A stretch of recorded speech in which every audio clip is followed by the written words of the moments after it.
मोर जितना अब खूबसूरत है, इससे कई ज्यादा जन्नत में खूबसूरत था।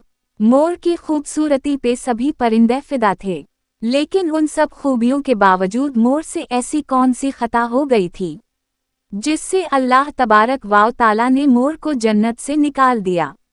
अल्लाह तबारक व तआला ने जब हज़रत आदम अलैहिस्सलाम और अम्मा हुआ को पैदा फरमाया, इसके बाद उनको जन्नत में भेज दिया।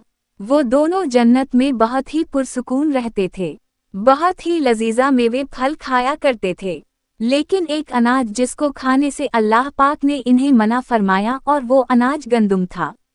चूँकि शैतान हज़रत आदम अलैहिस्सलाम की वजह से ही जन्नत से निकाला जा चुका था, उसी वजह से शैतान की हज़रत आदम अलैहिस्सलाम से दुश्मनी हो गई थी।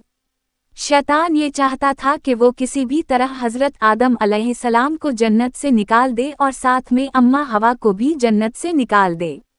जब शैतान को ये खबर हुई कि हज़रत आदम अलैहि को तमाम मेवे खाने की इजाज़त है, लेकिन गंदुम खाने की इजाज़त नहीं है, तो शैतान इंतकाम की आग दिल में लिए जन्नत के दरवाजे के पास बैठ गया और 300 साल तक वहां पर बैठा रहा कि कोई जन्नत के दरवाजे से बाहर आए और शैतान इससे बात कर सके।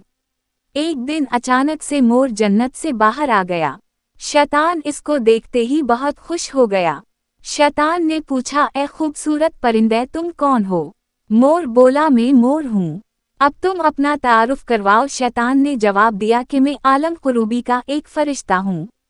मैं अल्लाह पाक की इबादत से एक पल भी गाफिल नहीं हूँ। मैं चाहता हूँ कि मैं जन्नत में जाऊँ, वहाँ की निमतों का अपनी आँखों से मुशाहिदा करूँ। शैतान मोर सेंकने लगा कि तुम मुझे जन्नत के अंदर ले जाओ, मैं तुम्हें 3 ऐसी बातें बताऊंगा जिससे तुम्हें अबदी जिंदगी हासिल हो जाएगी। तुम्हें बुढ़ापा और बीमारी नहीं आएगी, तुम हमेशा जन्नत में ही रहोगे।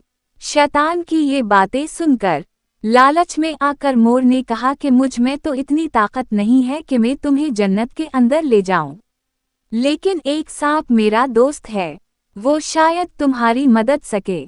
ये कहकर मोर सांप के पास आया, उसको सारी बात बताई। सांप भी शैतान की बातों से बहुत खुश हो गया।